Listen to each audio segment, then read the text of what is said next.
रिफ़त साहिबा, ये ईरानी सदर का जो दौरा है पाकिस्तान का बड़ी अहमियत का हामिल है और 8 साल के बाद ये मेरे ख्याल से पहला दौरा है ईरान की जानिब से वफ़द के हमरा वो आए हैं। क्या एक्सपेक्टेशंस हैं, कैसे देखती हैं आप इसकी अहमियत को, कैसे बयान करेंगी?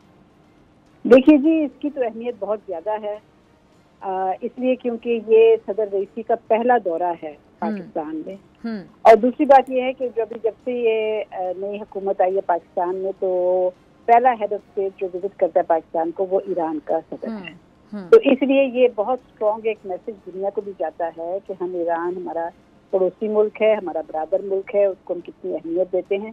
और ईरान भी जो है ना ये मैसेज भेजना चाह रहा है कि पाकिस्तान के साथ उनके बहुत गहरे और दरीना ताल्लुकात हैं।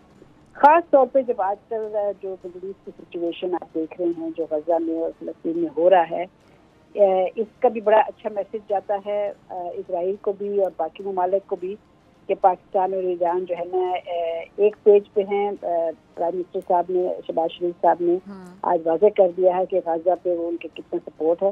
दूसरी बात ये है कि जो जनवरी में पिछले दिनों जो 2 महीने पहले हमारे जो ताल्लुकात थोड़े से ख़राब हो गए थे, जो तनाज़े आ गया था हमारे बीच में बॉर्डर पे, तो ये भी एक पेशरफ्त हुई है ईरान की तरफ से और हमारी तरफ से भी कि हम जो है ना अपने मामला जो बॉर्डर की सिक्योरिटी के हैं वो हल कर सकें। और प्राइम मिनिस्टर की और सदर रईसी की इस सारे मौज़ूआत पे बहुत गहरी गुफ्तगू भी हुई है और यकजहती भी है। और दोनों ममालिक जो है ना चाहते हैं कि इस खित्ते में जिस तरह भी अमन आ सकता है वो मिल के इस खित्ते में अमन लाएं, खा वो फ़लस्तीन का इशू हो, खा हमारे बॉर्डर के अपने इशू। साहिबा, ये जो माजी करीब में हमने देखा है कि ईरान की जो पाकिस्तान के साथ होने वाले जो वाक़यात हैं वो आपके सामने हैं, तो आपको लगता है कि इस दौरे से उन मामलात पे के हवाले से भी गुफ्तगू होगी, चीज़ें क्लियर होंगी, बर्फ़ पूरी तरह से पिघलेगी, मामलात में बेहतरी होगी? बिल्कुल, डेफिनेटली। देखिए जी, ये जो मामलात है ना जो अभी पिछले दिनों तनाज़ा हमारा हुआ था और हमारे जो ना ये ईरानियन मिसाइल के ड्रोन के स्ट्राइक्स इधर हुए थे, हमने भी किए थे जनवरी में, ये कोई नई बात नहीं है। ये पाकिस्तान और ईरान का जो बॉर्डर है वो बहुत अरसे से अनस्टेबल रहा है और हमने बहुत सारे मैकेनिज्म, दोनों मुल्कों ने काफ़ी सालों से हम इस पे काम कर रहे हैं कि कोई मैकेनिज्म हम बनाएं जिससे जो है ना हम ये बॉर्डर को सिक्योर कर सकें। अब बात ये है कि उसमें भी जिस तरह एक फ्रेमवर्क की बात डॉक्टर मारिया सुल्तान ने की, तो फ्रेमवर्क में ये भी आता है। देखिए कि आप एक चीज़ को भी दूसरी चीज़ से अलग कर सकते।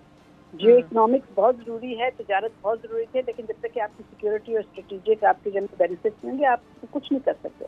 अब हमने बहुत काम किया था इस बॉर्डर के ऊपर, मैकेनिज्म बनाए हैं, हमने फेंसिंग भी की है, हमने जो है ना बॉर्डर मार्केट खोली हैं ताकि स्टेक्स बढ़ जाए, ताकि जो है ना तजारत हो सके, बॉर्डर के हद तक तजारत हो, लोकल कम्युनिटीज को फायदा हो, और जो है ना फिर जो है ना ये इन्फिल्ट्रेशन को हम बंद कर सके, इंटेलिजेंस शेयरिंग करें, ये सब चीज़ हम करते हैं। अब ये जब स्ट्राइक्स हुई थी जो जनवरी के बाद, फिर हमने मजीद इन मैकेनिज्म को रिविजिट किया और उनको और स्ट्रेंथन किया। और यकीनन आज जो आए थे सदर साहब आए थे और जो गुफ्तगू हुई, तो डेफिनेटली जो है ना ये बातें डिस्कस हुई होंगी कि हम मजीद क्या कर सकते हैं ताकि हमारा बॉर्डर जो है ना इस्तेमाल ना हो बाय टेररिस्ट या बाय अदर मिसक्रिएंट्स के वो जो ना मामला हमारे बीच में खराब करे। ठीक है, सब्सक्राइब करें और बेल दबाएं ताकि कोई खबर रह न जाए।